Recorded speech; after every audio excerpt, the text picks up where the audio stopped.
I think GenAI has tremendous potential in the area of QE, primarily because, firstly, we generate so many artifacts, right? And large language models can help us to very easily generate, because one of the key use cases is generation of various artifacts, whether it's your test cases, your test scenarios, your test data, or your automation scripts.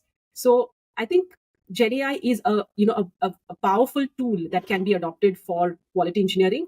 And I look at it in two ways. The first is using it for automating areas which we could never automate in the past, like manually writing test cases and scenarios.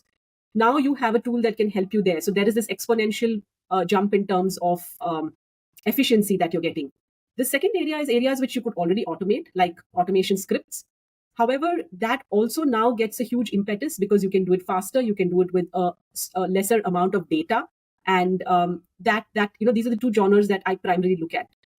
But it's really, I think, helping us in areas beyond the generation as well, because it's also helping us in synthesizing data, in looking at reports, in providing a very concise way of consuming information, um, and reporting, like, let's say, test coverage, understanding what amount of coverage is actually there until now and how you can build on top of that.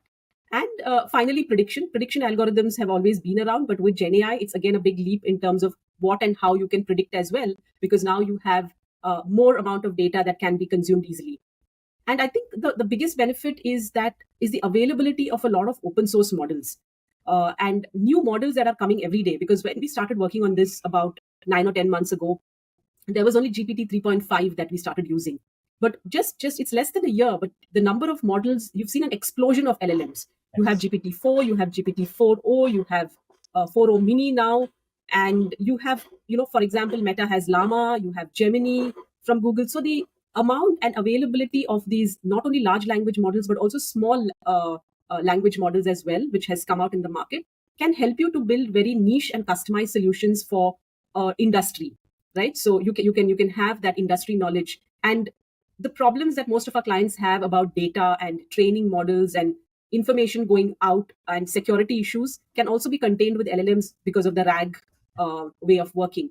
So with retrieval augmented generation, you don't have to train the models. The data is safe. It can be used on the fly and be used to generate very powerful set of assets and output. So I'll say GenAI is truly that moment in AI, because I've been looking at this for 10 years now, which is like the shining bullet. And I hope to see it just improve from here on.